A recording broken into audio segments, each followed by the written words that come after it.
Hi guys, welcome back to Liming with Courtney.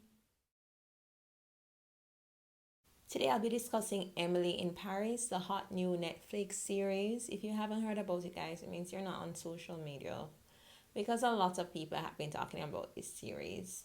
At first, I was very skeptical. I'm like, oh, okay, I'm not a preteen anymore. Yeah, it's been a long time. Anyway, and so I was a little hesitant to watch this series, but then I was like, all right, let me just watch it. Okay, and I can probably do a review on it. I'm happy that I watched it though. Like, I'm really happy. It reminded me a lot of Audrey Hepburn.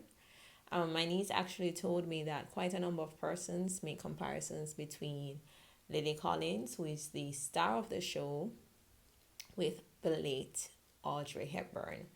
I didn't know at the time, but I just thought that, whoa, her body shape, her thick eyebrows, her fashion sense reminded me a lot of Audrey, and well, Miss Audrey. So I automatically made that comparison in my mind. So this series starts with Lily Collins' character Emily. She works in Chicago, or she was working in Chicago at the start of the series. We see her talking with her co-worker, Madeline.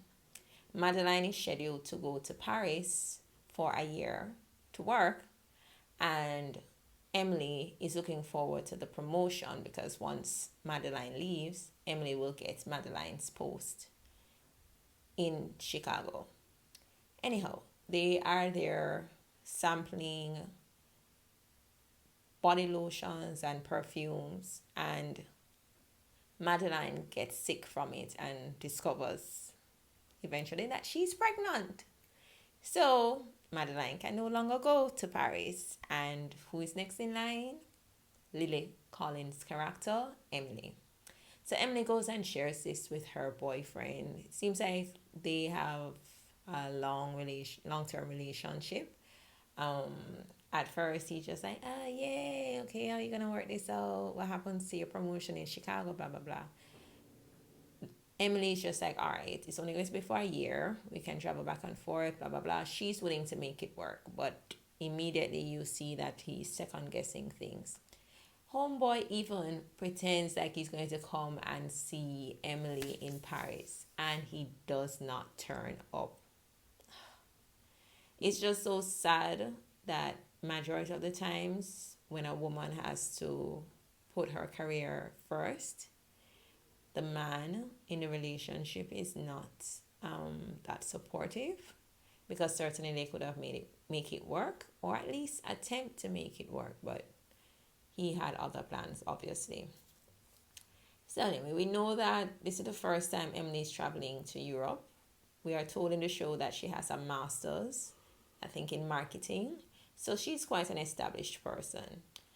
She goes to Paris. She's all excited. And she goes to the office and she quickly realizes that her colleagues are not happy go lucky as Emily is. So we see her interact with the three main co-workers, who are Sylvie,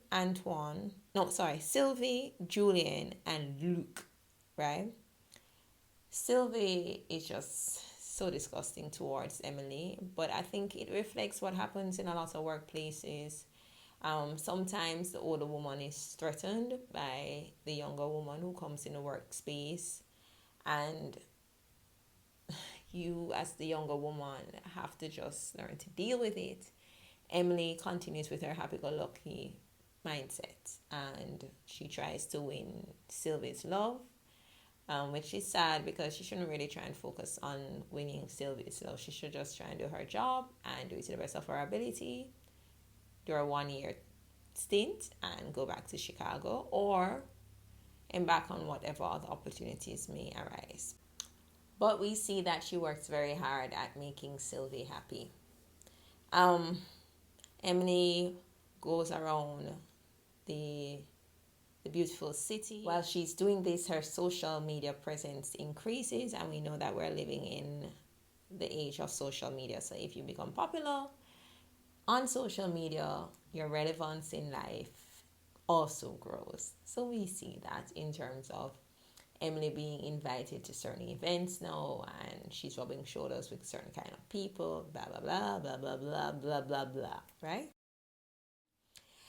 So anyway, despite the fact that Emily's social media following has increased significantly, she doesn't really have the love and affection that she expected to have in Paris. So she's quite lonely. We see that she meets the character Mindy Chen. She and Mindy hit it off. Mindy was born in China, but she lived in the US for some time, and she moved to Paris because she wanted to pursue her dreams. Anyway, Mindy's super rich, but she doesn't have access to the funds because it's her father's money, and her father wants her to take over the zipper business, and she refused to, so she's working as a nanny.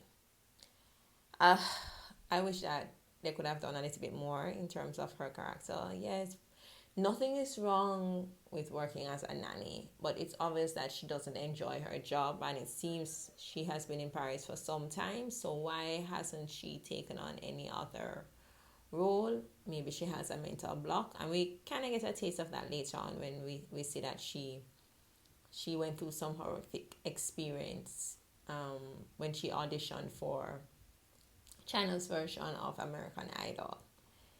So we see the friendship between Emily and Mindy grow more and more. We see Emily come across her neighbor, Gabrielle, who is like, oh, Gabrielle.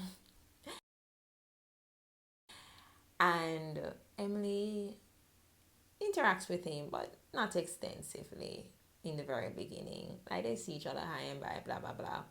Anyway, fast forward, Emily meets this girl by the name of Camille.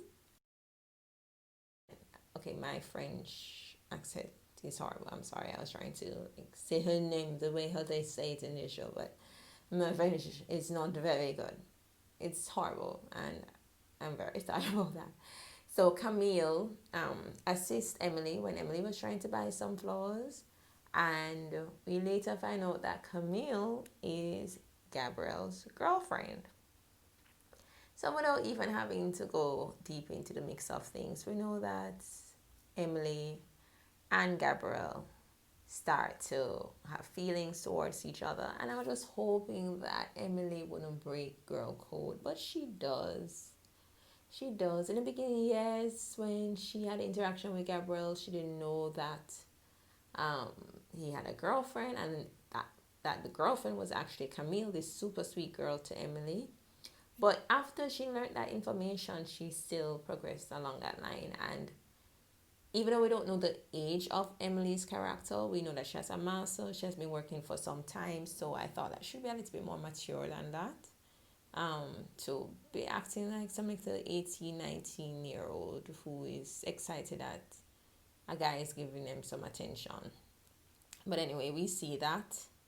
And it's kind of weird because in other parts of the show, we see that Emily stands up for herself when this gentleman by the name of Antoine, who they call the Nose, because of the role he plays in smelling perfumes and colognes. We see that she stands her ground, and she tells him that selling her lingerie is unprofessional, and she makes it clear that she doesn't mix business with pleasure. And Antoine is married, by the way. Antoine is also having an affair with Emily's co-worker Sylvie. So there's a whole lot of mess. I thought that for sure that, okay, Emily's a focused girl. She didn't even want to cheat on her boyfriend when she first reached Paris, because the person who helped Emily with her bags was trying to take Emily out, and she's like, listen, I'm in a committed relationship, blah, blah, blah. So I thought, okay, she is an upstanding young woman. But clearly, when the heart wants what it wants, morals, I guess, go out the window. The only other thing I'll comment on is that I'm not from France, but watching the show, the fact that they portrayed French people to be so aggressive, I don't know how the people of France will take to that. I've never been to France. I've always wanted to. But the fact that they're just being generally portrayed in that way, it might be offensive to quite a number of persons. I haven't seen anything online to suggest that there's a general stance that, okay, the show is very offensive towards French people. So I guess most persons are okay with it. But I will say that someone watching, I get the impression based on the show that French people are not very welcoming. Also, the Asian community is portrayed in a particular way because of what some things that Mindy says about living in China and about Chinese people, the culture overall. It, even if it's factually correct, it may still be deemed offensive because of the way it is said. I'm not sure how the Asian community feels about her references. Again, I haven't seen anything about the Asian from the Asian community generally saying that they're offended by the contents of the show, but that was just one of the things that raised at least a flag in my mind. Lastly, I don't believe that there's a lot of representation of people who look like me. The only black person who features throughout the show is Julian, one of Emily's co-workers. And I like that, yes, there's a black person in the workspace, but I just don't want to get the feeling that, oh, it's a token black person just so that there is some representation. I know that black people are very instrumental in the fashion industry, and we see where Emily goes to a few fashion events, but the persons who she really interacts with are persons who are, I don't like the minority statement. I don't like referring to people as minority. So I'm going to say persons who are non-black, non-Asian, non-Latina or Latino, non, persons who are Caucasian, okay? And they are the ones who feature at the most significant positions in Paris.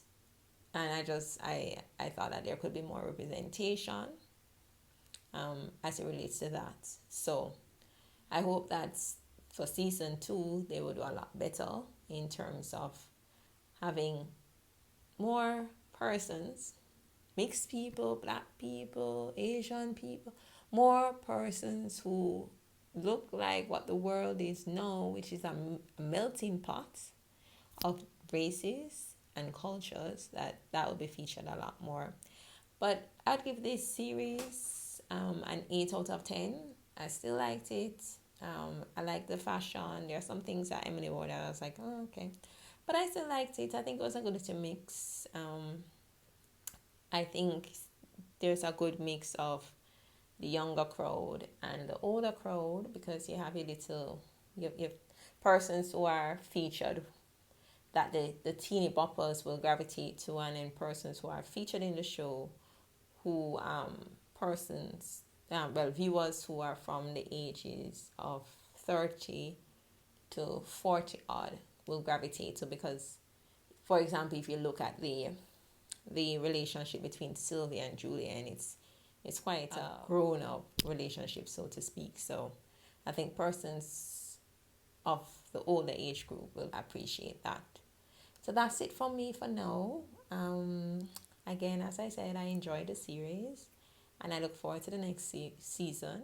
So I'm just encouraging you to like this video, share this video, subscribe, of course. And if you have any comments, please leave them below. This is just my perspective. I love to hear your views on the show. Until next time, this has been Limey with Courtney. Bye-bye.